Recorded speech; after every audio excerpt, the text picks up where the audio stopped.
तो भाई कभी आपने 800 FPS देखे हैं, वो भी 4K रेजोल्यूशन में? इस पीसी में दिखाऊंगा, तो भाई पूरा वीडियो देखना। बहुत धांसू पीसी है, ultimate 4K high and PC with Ryzen 7 9800 Extreme 5080। आ जाओ।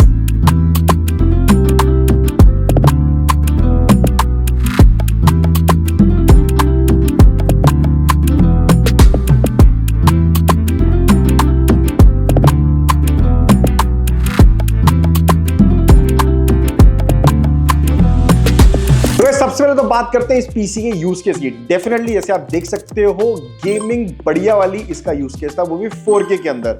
और डेफिनेटली जब गेमिंग की बात आती है, अपना प्रोसेसर एक ही माइंड में आता है, स्पेशली अगर आपको 4K और हाई एंड पीसी करना हो। Ryzen 7 9800X 3D absolutely best of the processor अगर आपको गेमिंग करनी है। हाँ, ऑब्वियसली 9850 X3D इससे ऊपर का आ गया है, मुझे पता है, बट उसका प्राइस कम से कम 10,000 रुपए ऊपर है। तो क्या वो सही है लेना? मे बी 10% ऊपर परफॉर्मेंस के लिए। I don't think so as of now. जब तक उसका प्राइस इसके गैप से 3 से 4,000 के गैप में नहीं आता, तब तक अभी स्किप कर सकते हो, बिकॉज 9800 X3D 47,500 पे हमारा प्राइस है on our website and the performance is absolutely crazy. तो भाई प्रोसेसर के मामले में बिल्कुल, अगर आपको हाई एंड पीसी बनाना है, बिल्कुल फ्री हो जाया करो कि ये आंखें बंद करके ले लो, और उसके अलावा कुछ लेने की जरूरत नहीं आपको, सीधी बात है। नेक्स्ट जो हमने इसमें कंपोनेंट यूज किया है वो है 5080। हमने यहाँ पे गीगाबाइट का एरो ओसी यूज किया। जैसे आप देख सकते हो, the aesthetics are very good. अच्छा, एक बात जो बहुत लोगों को पता नहीं है वो मैं बताता हूँ। गीगाबाइट में अगर आप गेमिंग ओसी या एरो ओसी या उसके ऊपर की कोई भी मॉडल लेते हो, you get 1 year of extra warranty. तो बेसिक 3 ईयर तो आती ही आती है, plus then you can extend your warranty for 1 year, तो आपकी टोटल 4 साल की हो जाती है। प्लस एस्थेटिक्स गीगाबाइट के एनीवे बहुत फाड़ है ही हैं जब आपको स्पेशली वाइट पीसी बनाना है। प्लस कंपनी की आफ्टर सेल बहुत ही अमेजिंग है।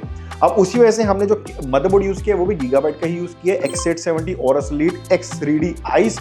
बहुत ही सुपर मदरबोर्ड है और परफॉर्मेंस बहुत फाड़ देगा। आपको कुछ भी करनी हो, गेमिंग करनी हो, एडिटिंग करनी हो, streaming, anything you can do on this motherboard without any hassle. Most importantly इसका जो एस्थेटिक्स है बहुत मस्त है।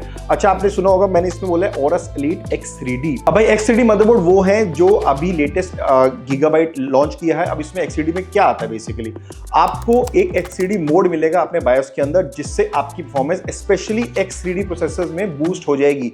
उससे आपकी गेमिंग परफॉर्मेंस और ज्यादा यूज होगी, बिकॉज वो कैश मेमोरी को बहुत अच्छे से यूटिलाइज करता है। बट इसमें एक जरूर पॉइंट है कि अगर आपको एडिटिंग करनी हो तो आपको वाला मोड स्विच ऑफ करना पड़ेगा, नहीं तो आपकी एडिटिंग में परफॉर्मेंस नहीं आती उसमें, क्योंकि वो सिंगल कोर पे पूरा का पूरा ध्यान देता है। एडिटिंग वगैरह में मल्टी कोर की रिक्वायरमेंट होती है, तो जब आपको एडिटिंग करनी हो वो उसको ऑफ कर देना। जब आपको 3D रेंडरिंग काम करना हो या सिंगल कोर का वर्क हो, देन जैसे गेमिंग हो गई, तब आप उसको ऑन कर दो, परफॉर्मेंस और भी जबरदस्त हो जाएगी। Now with this obviously you need a 1000 what power supply. हमने यहाँ पे गीगाबाइट का Aorus Elite 1000 यूज किया है, वो भी प्लैटिनम पावर सप्लाई है, 1000 वॉट है। एंड आप देख सकते हो पूरी प्योर व्हाइट पावर सप्लाई है, ताकि इसकी वायर्स भी व्हाइट रहे, बिकॉज हमारा पीसी का एस्थेटिक्स कंप्लीट व्हाइट है। So we went with all white component, जैसे आप देख सकते हो। नेक्स्ट भाई we went with the cooler NZXT Kraken Elite 360। Amazing cooler है, आप सबको पता है, मुझे बताने की जरूरत भी नहीं है भाई। तो इसके एस्थेटिक्स, इसके परफॉर्मेंस और NZXT का नाम इतना ही काफी है NZXT में इन्वेस्ट करने के लिए। इसका हमने 32 GB की रैम यूज करी है, CL30 T-Force की Delta RGB White, and we have used 1 TB NVMe SN5100 Gen 4 from WD। Point ये है, इतना बड़े एस्थेटिक्स लोग को समझते हैं कि भाई बहुत एक्सपेंसिव होगा, तो भाई नहीं, हमने इसमें बहुत बढ़िया चीजें यूज करी, ताकि आप जैसे देख सकते हो एस्थेटिक्स बहुत ही सुंदर, बहुत ही प्यारे और कंप्लीट व्हाइट पीसी बिल्ड है। हमने यहाँ पे कैबिनेट यूज करी है लियानली की Evo ARGB White, अराउंड 16-17 हजार रुपए कैबिनेट है। और हमने इसके अंदर 3 फैन की किट, भाई 3 फैन की किट यूज करी है, जिसमें टोटल ओवरऑल 9 फैन आते हैं। ऑल्दो पीसी में सिर्फ और सिर्फ 3 नीचे, 3 साइड में और एक पीछे लगेगा, और ऊपर कूलर लगेगा, तो टोटल ऑलमोस्ट आपके 7 फैन लगते हैं। बट देखो, सिंगल फैन आता नहीं, तो अपने को 3 किट लेनी पड़ेगी। बट इसका 3 किट का कॉस्ट लियानली के एक किट जितना है। लियानली का एक किट आता है 9,000 रुपए का, इसके 3 किट आए हैं 10,000 रुपए के। ये आपका पूरा aesthetics with cabinet, fans, everything has come in a cost of 26,990। And इस मोड में शिफ्ट फ्लो में एक बढ़िया चीज ये है कि आप लिटरली उसको शिफ्ट फ्लो इसलिए नाम दिया गया क्योंकि वो एक ही शिफ्ट से रिवर्स ब्लेड हो जाता है और एक ही शिफ्ट से नॉर्मल हो जाता है। तो जब हमें इनफ्लो आउटफ्लो मैनेज करना है, हमें अपने में बहुत आराम से मैनेज कर सकते हैं। That is why try to invest smartly in your fans, because definitely air flow is important, but इतना भी इंपॉर्टेंट नहीं कि मैं 10,000 रुपए 3 फैन के ऊपर लगाऊं। सीधी बात आपको बताऊं तो भाई पूरे पीसी की कॉस्ट है 3,68,000। डेफिनेटली इट इज अटमोस्ट बढ़िया वाला 4K editing and gaming everything build 5080 Ryzen 7 9800 XD। अब देखिए इसका परफॉर्मेंस, याद रखना 4K में टेस्ट किया हुआ है, बिकॉज बनता है यार 4K वाला पीसी तो है ही। आ जाओ देख लो।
परफॉर्मेंस 4K के अंदर बताया था ना, 800 FPS दिखा के छोड़ूंगा वो भी 4K रेजोल्यूशन में। हाँ भाई पैसा खर्च हुआ है लेकिन FPS बढ़िया मिलने चाहिए, चाहे आपको स्टोरी गेम खेलनी हो या आपको वैलोरेंट टाइप गेम्स खेलनी हो, कोई टेंशन नहीं आएगी, बहुत धांसू परफॉर्मेंस आएगी 4K के अंदर। और एक और सजेशन है, अगर आपको 4K नहीं लेना, आप आजकल OLED वाले मॉनिटर आ रहे हैं 2K के अंदर, 360 हर्ट्ज 240 हर्ट्ज, वो भी ले सकते हो और मजे आ जाएंगे और बढ़िया परफॉर्मेंस आएगा। तो अगर भाई अगर आपको भी ऐसा भी चाहिए, हम कॉन्टैक्ट कर सकते हो, all details are in the description. You can come to our store as well, WhatsApp कर सकते हो, हमको कॉल कर सकते हो, अपना पीसी बना देंगे आप लोगों के लिए और बढ़िया बजट में स्मार्ट मूव करके पैसा बचाएंगे भी और लगाएंगे भी, बढ़िया पीसी बनाएंगे विदाउट एनी प्रॉब्लम। अगले मिलता हूं अच्छी वीडियो के साथ, बाय बाय।